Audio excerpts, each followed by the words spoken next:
Bismillahirrahmanirrahim. Assalamualaikum warahmatullahi wabarakatuh.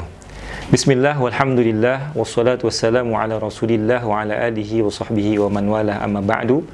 Para pemirsa Al-Imarah TV yang dirahmati oleh Allah subhanahu wa ta'ala, sebagaimana yang telah kita ketahui bahwa salah satu dari rukun Islam yang 5 adalah zakat.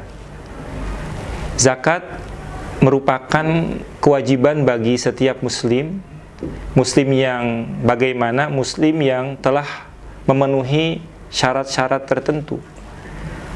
Dan derajat kewajiban zakat ini sejajar dengan kewajiban menunaikan ataupun mendirikan sholat. Sehingga di dalam Al-Quran tidak ditemukan ketika Allah subhanahu wa ta'ala memerintahkan hambanya untuk menegakkan sholat, melainkan di situ Allah juga memerintahkan untuk mengeluarkan zakat. Wa aqimus sholata wa atuz zakah. Tegakkanlah sholat dan keluarkanlah zakat.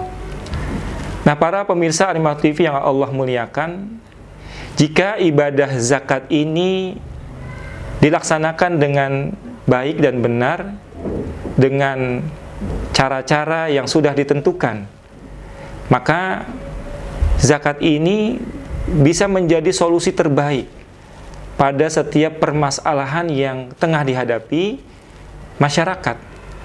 Zakat bisa menjadi jalan keluar dari kebangkrutan. Bahkan zakat ini bisa menjadikan harta seseorang itu berkembang ataupun bertumbuh.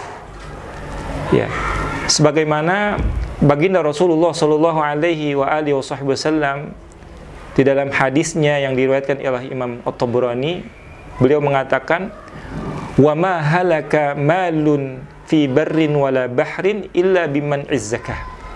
Ya, jadi tidaklah suatu harta binasa di darat ataupun di laut melainkan karena keengganan untuk mengeluarkan zakat.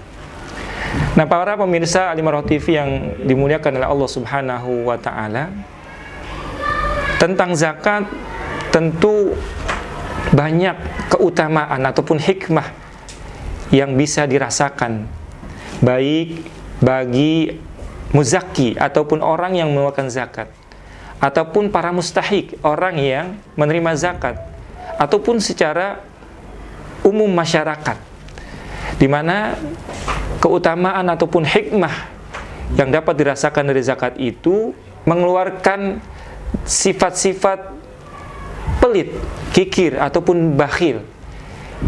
Zakat akan memuliakan orang yang mengeluarkannya dan juga bisa berkembang harta yang telah dizakatkannya.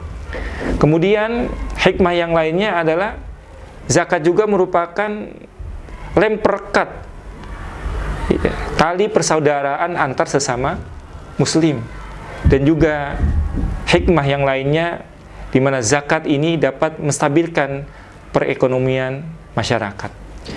Para pemirsa Al-Imarah TV yang dimuliakan oleh Allah subhanahu wa ta'ala, selain ada istilah muzaki, orang yang mengeluarkan zakat, maka di dalam ilmu fikih juga ada istilah mustahik, orang yang berhak menerima zakat. Siapakah mereka yang berhak menerima zakat? Maka Allah subhanahu wa ta'ala memberikan tuntunannya di dalam Al-Quran, surah At-Taubah ayat 60, di mana Allah subhanahu wa ta'ala mengatakan, innamas shadaqatu lil fuqara'i wal masakini wal amilina 'alaiha wal mu'allafati qulubuhum wa fir riqab wal gharimina wa fi sabilillahi wa ibnis sabil faridatan minallah wallahu alimul hakim. Ya, jadi di dalam ayat 60 surat At-Taubah ini dijelaskan bahwa yang pertama adalah fuqara, orang fakir. Siapakah orang fakir itu? Orang fakir adalah orang yang hampir tidak memiliki harta, tidak sanggup untuk memenuhi kebutuhan sehari-harinya, kebutuhan pokoknya. Kemudian golongan yang kedua adalah masakin, orang-orang miskin. Orang-orang miskin artinya orang yang memiliki harta, akan tetapi tidak sanggup untuk memenuhi kebutuhan pokoknya dari harta yang ia miliki. Kemudian adalah amilin, amil zakat, orang yang mengumpulkan zakat kemudian mendistribusikannya kepada orang-orang yang berhak menerima zakat. Dan yang keempat adalah mu'allaf, orang yang baru masuk Islam, yang mana mereka butuh dibantu agar ketauhidannya kuat dan juga di dalam menjalankan syariat Islam. Ya. Kemudian wafir riqab, ya, untuk memerdekakan hamba sahaya, ya, yakni hamba sahaya yang ingin merdeka di dalam hidupnya. Ya. Kemudian golongan yang keenam adalah gharimin, untuk membebaskan orang yang berhutang. Artinya orang yang memiliki hutang, ya, untuk memelihara izzah dan juga tentunya di dalam memenuhi kebutuhan sehari-harinya. Ya, kemudian yang ketujuh, ya, adalah golongan, ya, fi sabilillah, untuk sabilillah, ya. Salah satunya seperti, ya, untuk berdakwah, berjihad di jalan Allah dan juga yang lain sebagainya. Ya, yang terakhir adalah ibnu sabil, orang yang kehabisan bekal di dalam perjalanannya, di mana perjalanan ini semata-mata untuk mendapatkan keridhaan Allah Subhanahu wa taala, ya. Dan itu merupakan ketetapan dari Allah Subhanahu wa taala, yang mana semuanya itu merupakan hak-hak dari para mustahik yang harus dikeluarkan haknya kepada mereka.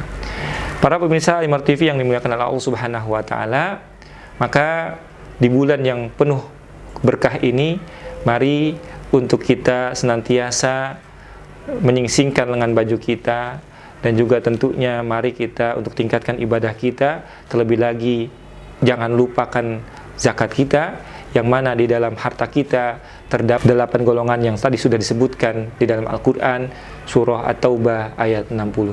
Mudah-mudahan harta kita menjadi bersih dan kita menjadi mulia, dan mudah-mudahan harta kita berkembang dan bertambah berkah.